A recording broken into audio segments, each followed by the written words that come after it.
शक्ति कर्म शक्ति ज्ञान शक्ति तमेव च नारी शक्ति नारी शक्ति वारी शक्ति तदैव च।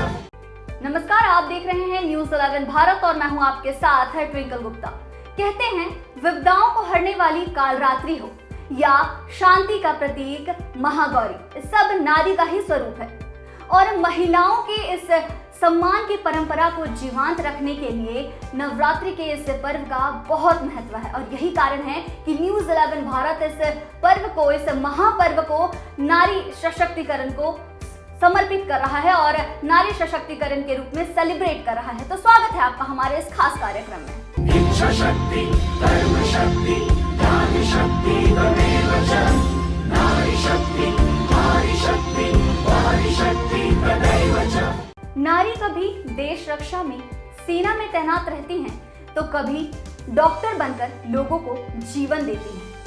माँ, बहन और जीवन संगिनी के साथ साथ देश की रक्षा के लिए भी वो हमेशा तत्पर रहती हैं और आज आपको मिलवाएंगे कि ऐसी ही नारी से जिन्होंने उस वक्त भी अपने आप को झोंक दिया जब कोरोना के काल से बचने के लिए हम अपने घरों पर बैठे थे। जी हाँ, मैं बात कर रही हूँ डॉक्टर प्रज्ञा पंत घोष की। उनसे मुलाकात से पहले दिखाते हैं आपको उन पर एक छोटी सी रिपोर्ट।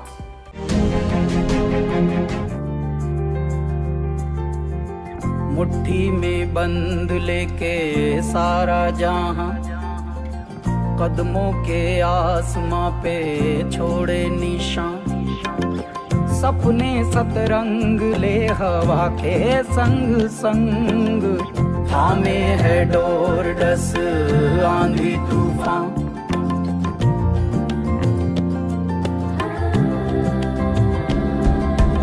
अंधेरों में आशा के दीप जलाती हैं, रिश्तों की पूंजी से परिवार बनाती है। माता का नाम हो, पिता का सम्मान हो, पति की इज्जत हो, रिश्तों की शान हो, नारी तुम महान हो। इसी महानता का परिचय देती हैं डॉक्टर प्रज्ञा पंत घोष, जिन्होंने कोरोना काल में लोगों की सुरक्षा के लिए अपनी जान की परवाह नहीं की और लगी रही पूरी जी जान से अपने कर्तव्य का पालन करने में। मस्तक को ऊंचा करती लाखों पे भारी, हो उद्योग स्वयं का या फिर होवे सहकारी, घर हो या संस्थान समझे जिम्मेदारी, सूझबूझ और दूरदृष्टि ले निर्णय हितकारी, आत्मनिर्भर स्वावलंबी भारतीय नारी। 20 जून 1978 में देवभूमि उत्तराखंड हरिद्वार में डॉक्टर प्रज्ञा पंत घोष का जन्म हुआ। बचपन से ही प्रज्ञा ने डॉक्टर बनने का सपना देखा। उन्होंने दिल्ली पब्लिक स्कूल से अपनी 12वीं तक की पढ़ाई की। उसके बाद बनारस हिंदू यूनिवर्सिटी से उन्होंने MBBS की डिग्री ली। 2015 में प्रज्ञा की शादी हुई और वो झारखंड आ गई। प्रज्ञा ने अपने करियर की शुरुआत झारखंड के ही प्राइवेट हॉस्पिटल से की। वो सीखने के दौरान 24 से 36 घंटों तक काम करती थी। शादी के बाद भी वो अपने काम और अपने परिवार को साथ लेकर आगे बढ़ती रही। प्रज्ञा एक और जहां अपने सपनों को आकार देने में लगी थी, वहीं अपने माँ होने का फर्ज भी बखूबी निभा रही थी। अब प्रज्ञा रिम्स में नेफ्रोलॉजी की असिस्टेंट प्रोफेसर हैं। उनके आने के बाद ही रिम्स में नेफ्रोलॉजी डिपार्टमेंट की शुरुआत हुई। प्रज्ञा अब तक कई मरीजों को स्वस्थ कर चुकी हैं। जब जिंदगी है एक ही, दो बार सोचना क्यों,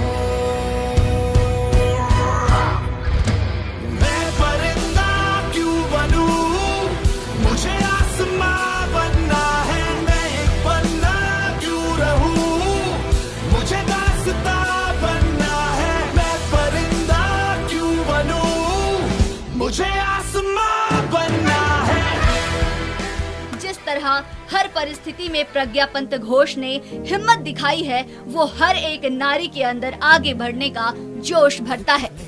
यही तो मजा है, किया जो किसी ने नहीं हम करें, तलवार हाथ में है तेरे, बेईमान सोचना क्यों। तो अब मिलवाते हैं आपको डॉक्टर प्रज्ञा पंत घोष से, जिन्होंने ये साबित कर दिया कि कुछ भी करना नामुमकिन नहीं है। तो मैम आपका पहले तो बहुत बहुत धन्यवाद कि आपने अपना कीमती समय न्यूज़ 11 भारत को दिया। थैंक यू सो मच, आपने मुझे इनवाइट किया उसके लिए थैंक यू सो मच। और सबसे पहले तो मैं आपसे यही पूछूंगी मैम कि ये डॉक्टर ही क्यों?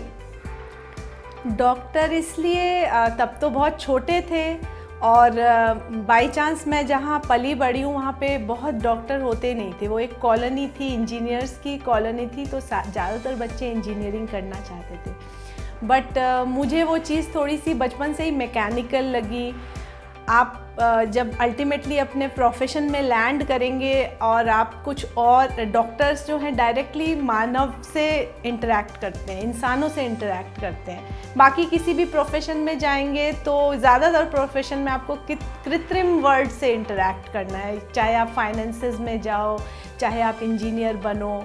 और इसमें हमारा डायरेक्ट मानव से इंटरेक्शन, इंसान से इंटरेक्शन होता है। आप उनको हेल्प कर सकते हो, कुछ चेंज कर सकते हो आप सोसाइटी में। शायद उसी वजह से उस वक्त मैंने डॉक्टरी चुनी थी। तो मैम डॉक्टरी और ये नेफ्रोलॉजिस्ट मतलब किडनी स्पेशलिस्ट, ये क्यों? पढ़ाई करते करते जैसे जैसे आगे बढ़े पढ़ाई में, तो मेडिसिन में मेरी रुचि थी, मेडिकल फील्ड में, सर्जिकल फील्ड में रुचि नहीं थी।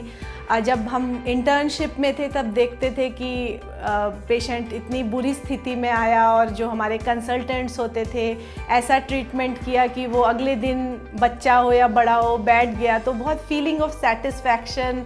और जो हमारे सीनियर्स होते थे वो हीरो लगते थे कि वाह ये कितने मतलब हीरोइक उनका लगता था। तो मेडिसिन में उस तरीके से रुचि बनी। और उसके बाद एक बार मेडिकल साइंस कर ली तो किडनी के रोगियों का जब देखा कि उनका ऐसे भी बहुत ही डिप्रेस्ड स्टेट में होते हैं, ज़्यादातर लोगों को लगता है कि अब आगे की कोई लाइफ बची नहीं, तो कुछ विचार आया कि इस डायरेक्शन में कदम बढ़ा के आगे पढ़ाई करके अगर उस तरीके के मरीजों को कुछ लाभ पहुंचा सकें, कुछ फ़ायदा हो सके सोसाइटी का, तो अच्छा रहेगा। आप लोगों ने जैसा कोरोना काल में खुद को दिया है, खुद को झोंक दिया था, उसके लिए तो जितना भी धन्यवाद किया जाए वो कम है। लेकिन फिर भी मैं आपसे पूछूंगी कि आपने उस समय के साथ कैसे डील किया? शुरू में तो जब माने 2020 में जब एक वेव आया था और उसके भी पहले हफ्ते में तो फ्रैंकली अगर आपको बताएं तो बहुत डरे हुए थे। मतलब उस वक्त तो कुछ समझ में नहीं आ रहा था कि आगे क्या होगा। बट एक हफ्ता बीता, रियलाइज़ किया कि हम लोग तो उस प्रोफेशन में नहीं है कि हम छोड़ दें, हमको देखना ही पड़ेगा। खासकर आपके जो पुराने मरीज हैं, जो आपके ऊपर इतना विश्वास रखते हैं, जो इतने मतलब पूरे तरीके से डिपेंडेंट हो जाते हैं और मानते हैं कि हमको कोई भी दिक्कत होगी तो ये है, उनको तो हम नहीं छोड़ सकते। नए मरीज भी जो इतनी गंभीर अगर हालत में आ रहे हैं उनको भी नहीं छोड़ सकते। तब उसके बाद एक बार सोचा कि नहीं, काम तो करना ही है, फुल प्रिकॉशंस के साथ काम करना है। तो यही किया कि हम लोगों ने फुल प्रिकॉशंस लिए, मतलब इतने लिए जितना, क्योंकि हमको पता है कि हम हॉस्पिटल में घुस रहे हैं। बाकी लोग तो ठीक है, सब्जी मंडी में तो हो सकता है कोई कोरोना का मरीज है, बट हॉस्पिटल में तो है ही कोरोना का मरीज। तो हम हॉस्पिटल में घुस रहे हैं तो हम लोग पूरे प्रिकॉशंस के साथ घुसते थे, काम सारा करते थे, कभी कोई काम को छोड़ा नहीं। जिसको ज़रूरत है सब हैंडल किया। कुछ दिक्कतें उन दिनों नेफ्रोलॉजी के लिए स्पेशली इसलिए आई थी क्योंकि डायलिसिस यूनिट का कुछ वो इनिशियल, मैं 2020 की बात कर रही हूँ, डायलिसिस में बाहर से बहुत सामान आता है, बट उस वक्त इतना स्ट्रिक्ट लॉकडाउन लगा था कि वो सामान आ नहीं पा रहा था। और डायलिसिस ऐसी चीज़ नहीं है कि मरीज छोड़ पाए, वो छोड़ेगा तो उसकी तो फिर मतलब दिक्कत हो जाएगी, ज़िंदगी की बात आ जाएगी। तो उस वक्त उन मटेरियल्स को ऑब्टेन करना, उनका स्टॉक ऑब्टेन करना और फायर फाइटिंग जिसको बोलते हैं, मतलब जैसे भी करके सब मैनेज करना थोड़ा मुश्किल था। बट अब देखते हैं तो लगता है हाँ हो गया। लोगों को अगर 10 मिनट 15 मिनट मास्क पहनना पड़ जाए तो उनके लिए मुसीबत का सबब हो जाता है। आप लोग दिन भर 24 घंटे कभी कभी पीपीई किट में रहती थी, आप लोग के लिए कितना टफ होता था उस वक्त उस किट में काम करना? पीपीई किट में आप दिन भर रहोगे, आपको दिन भर पसीना आता रहेगा, सफोकेशन की भी थोड़ी फीलिंग होती है, और खासकर आप ऊपर से केवल पीपीई किट नहीं, आपका मुंह भी ढका रहता है, आप ऊपर से उसके एक शील्ड भी पहनते हो। और इसी बीच में खासकर गवर्नमेंट हॉस्पिटल्स में तो पूरा ऐसा नहीं है कि हर जगह आपको एयर कंडीशन मिलेगी। आप उस स्थिति में डॉक्टर्स को, केवल डॉक्टर्स को नहीं, नर्सेस को, स्वीपर्स को, सबको उस स्थिति में 12-12 घंटे रहना पड़ता है। तो वो बहुत ही कष्टप्रद होता है, बहुत मुश्किल होता है वो। हम यही बोलना चाहेंगे, नॉर्मल लोगों को हम लोग देखते हैं ओपीडी में आते हैं, वो मास्क लगा के तो आते हैं बट यहाँ लटकता रहता है। बोलते हैं हम लोग कि क्यों आप नहीं लगा रहे हैं, तो नहीं, इससे बहुत घुटन महसूस होती है। तो यही मैं एम्फेसाइज करना चाहूँगी कि जब आपके लिए डॉक्टर्स, नर्सेस, स्वीपर्स जब घंटों घंटों तक पीपीई किट जो कि पूरा एकदम गरम, अंदर से गरम रहता है, बंद रहता है, उसके साथ मास्क, उसके साथ फेस शील्ड लगा के रह सकते हैं, तो नॉर्मल लोग कम से कम एटलीस्ट एक मास्क अच्छे से लगा सकते हैं। केवल गले में झुलाने वाला मास्क नहीं, प्रॉपर मुंह को आप ढक सकते हैं। वो आप ही लोगों के लिए सेफ्टी का मेजर है, किसी और को उससे कोई जो भी फ़ायदा होगा, बट सबसे ज़्यादा प्रोटेक्शन जो लगा रहा है उसी को होगा। तो पीपीई किट पहनना मुश्किल था, बट एक सब लोगों के लिए एक लेसन है कि हाँ, आपको प्रोटेक्टेड खुद को रखना है, तो थोड़ा कष्ट तो सहना ही पड़ेगा। तो मैम, आपका घर से निकलकर और यहाँ डॉक्टर तक का सफ़र आपने कैसे तय किया? पहले तो हम लोग मेडिकल में घुसे, पढ़ाई करते थे, पढ़ाई में अच्छे थे बचपन से ही, और डॉक्टरी का फील्ड चुना मैंने, आपको कारण बताया किस वजह से। एक बार डॉक्टर घुसते हैं, पढ़ाई तो बहुत मुश्किल होती है, बट सब लोगों का साथ था, परिवार का साथ था, और किसी भी पड़ाव पे हम लोग ये नहीं माने, मैं नहीं मानी कि बस अब ख़त्म हो गया, बस अब इतना ही है जितना है। कोई भी कोर्स करते हैं, एमडी करते हैं, डीएम करते हैं, फर्स्ट 1-2 साल हमारे टोटली काम में जाते हैं, बट मैंने ये एक अपने से ही कसम खाई थी कि मैं टोटली काम में नहीं, उस थोड़ा सा रोज़ हम लोग जो पेशेंट देखते हैं उसके हिसाब से हम लोग पढ़ाई करते हैं। मेडिकल साइंस एक ऐसा फील्ड है जिसमें केवल पढ़ाई का कोई उपयोग नहीं है, आप उसको जब तक पेशेंट से रिलेट नहीं करोगे तब तक फ़ायदा नहीं है। तो डेली जो पेशेंट देखा उस हिसाब से हम पढ़ाई करते हैं, और काम बहुत ज़्यादा होता है, मतलब 12-12 घंटे हम लोग काम, अपनी डिग्री प्राप्त करने के समय में 12 घंटे तो कम ही मैं बोल रही हूँ, 36-36 घंटे भी हम लोगों ने काम किया हुआ है। और वो काम ही हमको पढ़ाता है, पेशेंट्स के साथ जो इंटरेक्शन होता है वही हम लोगों को पढ़ाता है, और लास्ट में पढ़ते हैं फिर अच्छे से एग्ज़ाम के लिए, बट पेशेंट्स के साथ इंटरेक्शंस, पेशेंट को समझना, उस की बातें समझना, उसके दुख दर्द समझना, यही हम लोगों की सबसे बड़ी पढ़ाई होती है। तो आपकी फैमिली ने आपके इस चीज़ को, मतलब आपके सपने को साकार करने में आपका कितना सपोर्ट किया?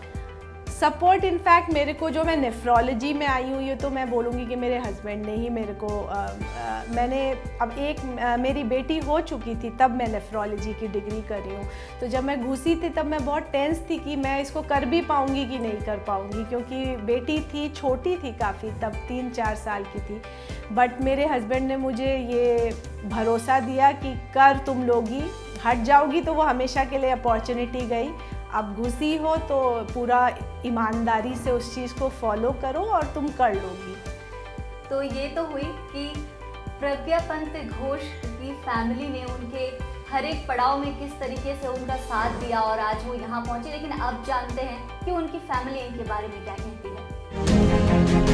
डॉक्टर प्रज्ञा एक डॉक्टर होने के साथ साथ एक बहुत अच्छी पत्नी भी हैं, मेरी बहुत अच्छी दोस्त भी हैं, और हमारे बच्चों का भी देखभाल करती हैं, बहुत अच्छी मम्मी है, साथ में हमारे मम्मी पापा सबका ख्याल रखते हैं, अपने घर में भी अपने घर वालों का भी ख्याल रखती हैं। ओवरऑल कंप्लीट वुमन, सब कुछ अच्छे से करती है, और मेरे ख्याल से अभी भी वो काफ़ी कुछ सीख रही हैं कि कैसे और अपने कैरियर को भी आगे ले जाया जाए, कैसे और आने वाले दिनों की चुनौतियों को पूरा किया जाए। और यहाँ पे रुकेंगे हम एक बहुत ही छोटे से ब्रेक के लिए, ब्रेक के बाद अब फिर हाजिर होंगे।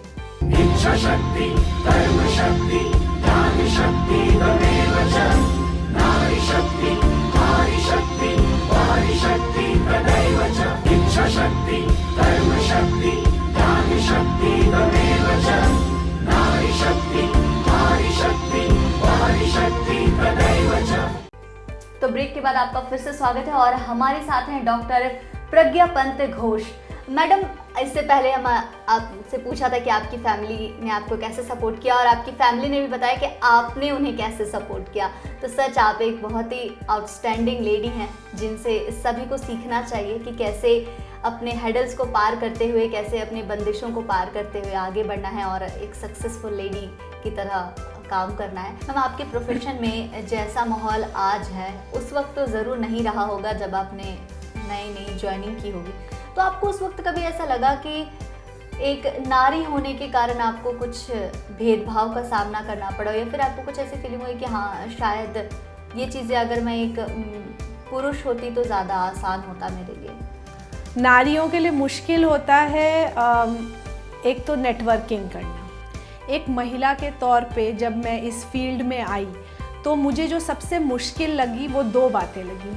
सबसे पहली बात तो मुझे मुश्किल लगी कि मैं अपने आप, मेरी सिंसेरिटी, मेरी काबिलियत को उस पर यकीन दिलवाना, क्योंकि बहुत ये एक समाज में एक इनग्रेन्ड है कि नहीं वो ठीक है, वो तो लड़की है। ये मैं अपने लिए नहीं, सभी महिलाओं को उतना सीरियसली, खासकर जो ऊपर के पद होते हैं, जो एडमिनिस्ट्रेशन में भी जिनमें इन्वॉल्व होता है, उसमें उन पे लोगों को उतना यकीन नहीं आता है। मेरे साथ भी वही हुआ। फॉर्चुनेटली मैं बोलूँगी कि पेशेंट्स ने हमेशा मेरा बहुत यकीन किया, मेरी सिंसेरिटी पे, मेरी सच्चाई पे और मेरी काबिलियत पे।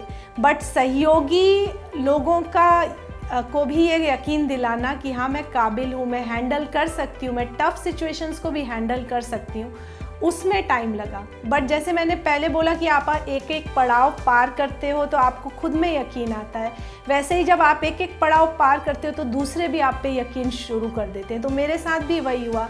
जब आप एक बार अपनी सिंसेरिटी को, अपनी काबिलियत को धीरे छोटे छोटे स्टेप्स में प्रूव करना शुरू कर देते हो, जो मेरे साथ हुआ, तो मेरे सहयोगियों को भी मेरे ऊपर कुछ यकीन आया। और ऑप्शनल डॉक्टर ना मैं मानी जाऊँ, वो मेरे को मिला, फिर मेरे को पूरा रिस्पेक्ट मिला अपने सहयोगियों से। बट हाँ, उसमें टाइम लगा था।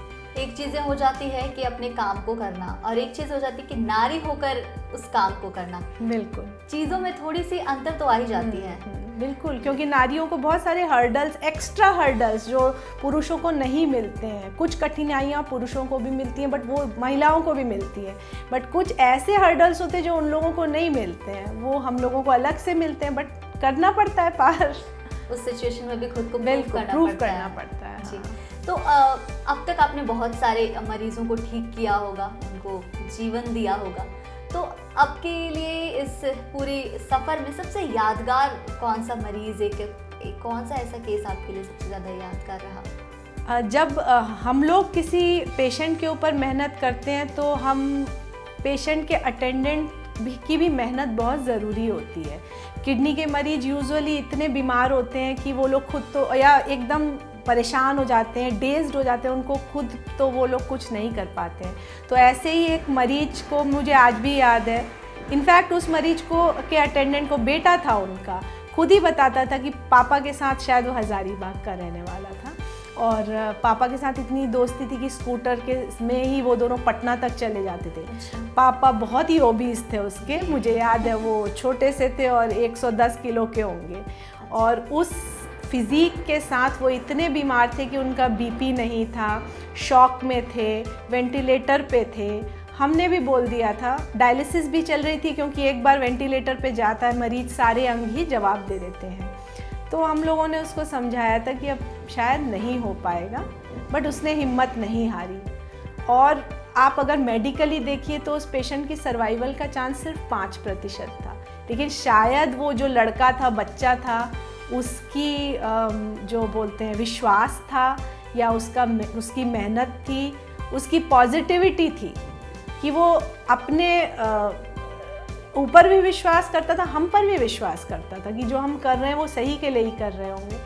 वो पेशेंट वेंटिलेटर से भी निकला, डायलिसिस से भी निकला, उसका वजन, बाद में उसको मोटिवेशन आई, पेशेंट जब एकदम ठीक हो गया, उसने एक्सरसाइज करी, वो 80 किलोज़ का हो गया फ्रॉम 110 किलोज़, और अभी भी वो स्कूटर चला के हज़ारीबाग से रांची दिखाने के लिए आते हैं। तो वो एक मुझे बहुत मतलब प्रेरणादायक लगा। हम भी इस ऐसे अटेंडेंट से हम लोग भी प्रेरणा लेते हैं कि इवन जब सब कुछ नेगेटिव हो तब भी शायद कुछ दुआओं में भी कुछ दम होता है। तो एक तरफ आपकी जैसी नारियां जो लोगों को एक ऐसे कंडीशन से उठा के ऐसे जगह पे खड़ी कर रही हैं कि उन लोगों को दोबारा जीवन जीने के लिए प्रेरणा मिल रही है, और एक तरफ नारी के साथ ही लगातार आप खबरों में देखती होंगे, सुनते होंगे रेप केसेस, घरेलू हिंसा। तो आपको कैसा लगता है जब आप ये सारी चीज़ों को सुनती हैं? आपको क्या लगता है कि और क्या होना चाहिए नारी की सुरक्षा के लिए? सुरक्षा तो अभी सिचुएशन में बहुत स्ट्रिक्ट एडमिनिस्ट्रेशन, स्ट्रिक्ट जजमेंट, ये सब होना चाहिए। और आगे ऐसी स्थिति आए ही ना, उसके लिए हमको अपने लड़कों को शिक्षा देनी होगी बचपन से कि आप अगर मन से कोई महिलाओं को इक्वल समझेगा, मन से, हमको कोई किसी की दया की ज़रूरत नहीं, किसी की सिंपैथी की ज़रूरत नहीं है, इक्वल माना जाए अगर महिलाओं को, और ये लड़कों को भी सिखाया जाए कि ये इक्वल है, तो मुझे लगता है इक्वालिटी, रेस्पेक्ट, और बचपन से अगर हम अपने बेटों को सिखाते हैं और उसका एग्जाम्पल घर में भी देते हैं, पिताजी को भी वैसा ही बिहेवियर करना पड़ेगा अपने बेटों के सामने। अगर ये ऐसा होगा तो धीरे धीरे सोसाइटी में चेंज आएगा और बाद में हम लोगों को इतने स्ट्रिक्ट एडमिनिस्ट्रेशन की ज़रूरत ही नहीं होगी। अभी जो है माहौल, वो मैं तो यही मानती हूँ, बचपन से जो एक लड़कों को एक जिसको बोलते हैं कि एक प्रायोरिटी और एक उनको एक ऊंचे पद पे बैठाया जाता है, तो उनको बचपन से इनग्रेन्ड होता है कि हम जो मन चाहे वो कर सकते हैं। मतलब कहीं ना कहीं उनके दिमाग में होता है कि हमको जो मन चाहे हम कर सकते हैं। उसी फीलिंग की वजह से ये सब होता है। जैसे जैसे महिलाएं पढ़ेंगी, आगे बढ़ेंगी, लड़कों को हम अच्छा एग्जाम्पल देंगे, बचपन से इक्वालिटी सिखाएंगे, तो ये हाथ से कम होने चाहिए। तो मैम, घर संभालना और अपने प्रोफेशन को पे अच्छे से काम करना, इन दोनों के अलावा आपको और क्या क्या हॉबीज़ है? आपको क्या क्या करना अच्छा लगता है? मेरी बहुत सारी हॉबीज़ हैं। मुझे बहुत ऐसी चीज़ें हैं जो बचपन में पढ़ते भी बहुत थे, बट बहुत सारे शौक़ भी मेरे बहुत हैं, और उनमें से किताब पढ़ने का मुझे बहुत शौक़, किताब मतलब नॉन एकेडमिक नॉवेल्स पढ़ने का मुझे बहुत शौक़ है। अभी एक शौक़ डेवलप कर रहा है मुझे, बागवानी का शौक़ नया डेवलप कर रहा है, खाना बनाने का शौक़ भी नया डेवलप कर रहा है, पहले नहीं था। और मैं गाने में हमेशा से रुचि रखती हूँ बचपन से ही, हालांकि मैंने सीखा नहीं है, बट मुझे गाना भी क्या बात है। आप अगर हमें 2 लाइन सुना दे तो? अच्छा, ओके। ये लता मंगेशकर जी का गाना है हेमंत कुमार के साथ, बचपन में हम लोग सुना करते थे, वो मैं सुनाती हूँ। छुपा लो यूं दिल में प्यार मेरा, के जैसे मंदिर में लौ दिए, तुम अपने चरणों में रख लो मुझको, तुम्हारे चरणों का फूल हूँ मैं सर झुकाए खड़ी हूँ प्रीतम, मैं सर झुकाए खड़ी हूँ प्रीतम, के जैसे मंदिर में लौ दिए कि छुपा लो यूं दिल में प्यार मेरा।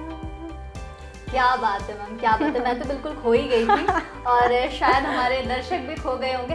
तो इसलिए कहते हैं कि नारी के इतने रूप हैं जितना शायद हम देख नहीं पाते। तो नारियों का सम्मान कीजिए और नारियों के इस क्वालिटी को, इस गुण को पहचानिए और उन्हें आगे बढ़ाइए। आपको क्या लगता है कि एक नारी को सफल बनने के लिए एक कौन सी क्वालिटी होनी चाहिए उनके अंदर? नारी को सफल बनने के लिए जो सबसे इम्पॉर्टेंट क्वालिटी कि किसी से डरना नहीं है, या किसी अपने आप को कम नहीं समझना है, और जो दूसरे समझते हैं वो आप अपने आप को मत समझिए। आप जो है वो आप जानती हैं और उस चीज़ पे अडग रहिए। अगर दूसरे सोचते हैं कि ये कर नहीं पाएगी या किसी से कम है, आप उसी को सच मान लोगे, तब आप वाकई नहीं कर पाओगे। आप अपनी सच्चाई जानिए और उस सच्चाई को लेके ही आगे बढ़िए। सोसाइटी क्या सोचती है, दूसरे क्या सोचते हैं, उसको शायद बचपन से हम लोगों को सिखाया जाता है बहुत इम्पोर्टेंस देना, बट वैसा नहीं करना चाहिए। तो फियरलेसनेस, किसी से नहीं डरना, मैं मानती हूँ कि उस एक क्वालिटी जो सबसे इम्पॉर्टेंट है आगे बढ़ने के लिए। और समाज को मैं ये कहना चाहूँगी कि आप अपने बच्चों को पढ़ाएंगे, आजकल सब बेटियों को भी पढ़ाते हैं, बट आप बचपन से ही उसके मन में डाल देंगे कि उसकी पढ़ाई ऑप्शनल है और लड़कों की पढ़ाई ऑप्शनल नहीं है, या फिर आप अपनी वाइफ को काम करने दे रहे हैं बट उसके काम को ऑप्शनल मान रहे हैं कि हाँ कर रही है काम, थोड़ा उससे भी खर्चा चल जाता है, तो वो एक्चुअल प्रगति नहीं है। एक्चुअल प्रगति है हस्बैंड वाइफ को बराबर मानना, बेटा बेटी को बराबर मानना, ऑल सेंसेस में, वही एक्चुअल प्रगति है। तो उम्मीद है कि हमारे दर्शक आपकी बातों को जरूर समझेंगे, खासकर वो नारी जो अपने जिंदगी में कुछ करना चाहती है, सफल बनना चाहती हैं, वो जरूर आपकी बातों को समझेगी और अपनी जिंदगी में इस बातों को उतारेगी। तो मैम आपका बहुत बहुत धन्यवाद और आपको न्यूज़ 11 भारत की तरफ से नवरात्रि की ढेरों शुभकामनाएं। Thank you so much. तो ये 9 दिन नवरात्रि के हम आपको 9 सशक्त महिलाओं से मिलवा रहे हैं और आज हमारे साथ थी डॉक्टर प्रज्ञा पंत घोष, जिन्होंने ये साबित किया कि चाहे किसी को जीवन देना हो, चाहे किसी को मोटिवेट करना हो, चाहे घर संभालना हो या चाहे अपने हॉबीज को साथ लेके चलना हो, कुछ भी कर सकती हैं महिलाएं। तो अपने घर की नारियों का सम्मान